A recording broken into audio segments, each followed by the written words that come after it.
Bonjour tout le monde, c'est reparti pour une nouvelle vidéo. Aujourd'hui, ce sera une recette extrêmement gourmande, une recette tunisienne. Ça s'appelle les fricassés tunisiens. Si ça vous tente de voir le détail de la recette, restez avec moi. Donc, au départ, on va préparer la sauce à base d'harissa. Elle est hyper simple. Vous allez juste diluer une cuillère ou deux à soupe d'harissa avec un petit peu d'eau, un petit peu de sel et une petite goutte d'huile neutre ou d'huile d'olive, comme vous voulez. Voilà, en fait, c'est pour la liquéfier. Il faut rendre la sauce un peu plus liquide. La harissa seule, c'est trop épais. Voilà, donc elle doit être liquide comme ceci. Donc une fois que vous l'avez faite, vous la laissez de côté. Et on va passer à la pâte à beignets. Parce que les fricassés, en fait, ce sont des beignets salés. Alors, il va vous falloir exactement 600 g de farine. Vraiment, les proportions que je vous donne, c'est exactement ça. Vous ne pourrez pas les rater avec ces proportions-là. Donc 120 ml de lait. Je vais le faire un peu tiédir, mais c'est pas obligatoire. Et ensuite, je vais ajouter un sachet de levure boulangère sèche. Je vais laisser le lait de côté le temps que la levure prenne et je vais mettre une cuillère à café de sel et une cuillère à café de sucre. Ensuite, vous allez également mettre une cuillère à soupe d'huile et le lait qui a été mélangé avec la levure boulangère sèche. Vous videz tout le lait à l'intérieur de la pâte et ensuite on va ajouter, tout en pétrissant, vous voyez, je ne le fais pas avec mon robot, je le fais à la main pour vous montrer qu'on peut même le faire à la main. Vous allez ajouter les 120 ml d'eau. Donc on a déjà mis les 120 ml de lait, on va ajouter les 120 d'eau. Et c'est exactement les proportions qu'il faut. Pas plus d'eau, pas moins d'eau. Et on va pétrir jusqu'à avoir une jolie pâte qui ne colle pratiquement plus aux mains. Ça reste une pâte souple, hein. Voilà, et puis on va pouvoir la mettre à reposer pendant 1 heure. Pas besoin de mettre plus d'1 heure. Je la farine un peu pour pas qu'elle colle. Donc le rendu, c'est une pâte très molle, limite un petit peu collante. Donc je la cellophane, je mets un torchon par-dessus et je la laisse reposer 1 heure, pas plus. Il n'y a pas besoin qu'elle quadruple de volume, hein. Qu'elle gonfle un peu, ce sera déjà très bien. Vous voyez, donc là, elle a gonflé au bout d'1 heure. Je vais la dégazer. Et je vais commencer à façonner mes fricassés, mes beignets en forme allongée. Vous pouvez les faire en forme ronde, mais moi je préfère en forme allongée. Ça fait comme un petit sandwich. Vous le faites à votre manière. Il n'y a pas de règle, il n'y a pas de loi pour former vos beignets. Soit vous les roulez dans la main pour que ça fasse un boudin, soit vous faites ça avec vos doigts comme vous me voyez faire. Voilà, ça doit donner cette forme-là. Et il ne faut pas les faire épais, il faut les aplatir parce qu'ils vont encore gonfler pendant 1 heure. Et là, je fais ça jusqu'à ce que je n'ai plus de pâte. Vous voyez comment je fais? Moi, je la roule un petit peu. J'aplatis. Voilà. Et je donne cette forme bien ovale comme un ballon de rugby, mais plat. Il faut aplatir parce qu'ils vont encore gonfler. Si vous les faites trop épais, il y aura beaucoup trop de mie dedans quand vous les cuirez. Voilà, donc là, ils sont prêts. Je vais remettre un torchon et laisser reposer à nouveau 1 heure. Donc c'est vrai qu'il faut avoir du temps devant soi.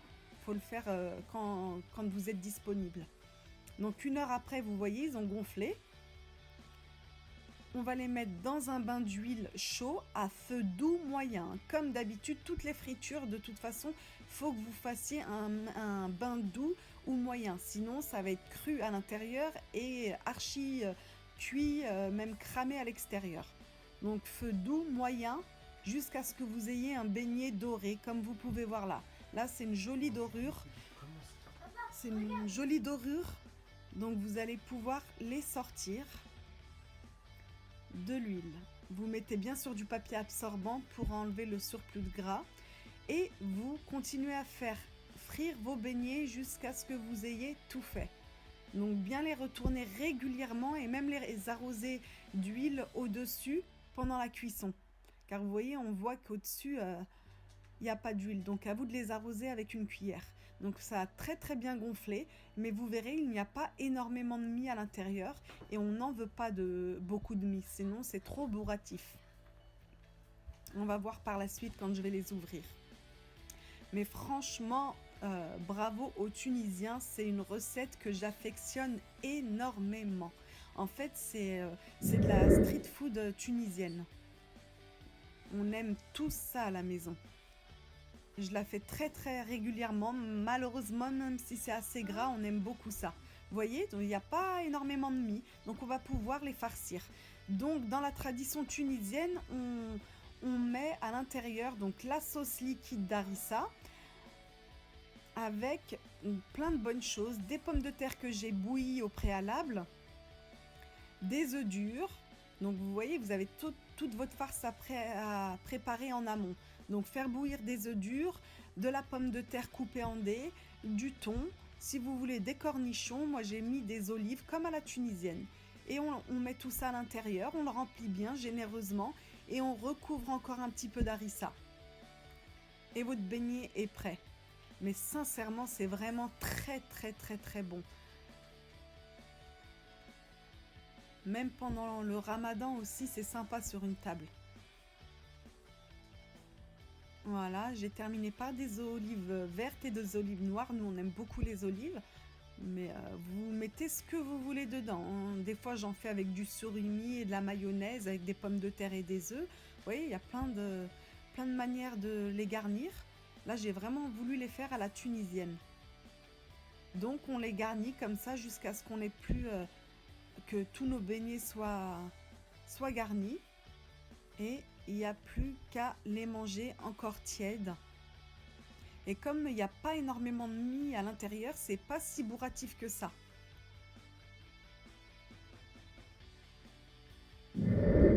Voilà les amis, je vous filme le résultat final. Je peux vous dire que c'est extrêmement bon.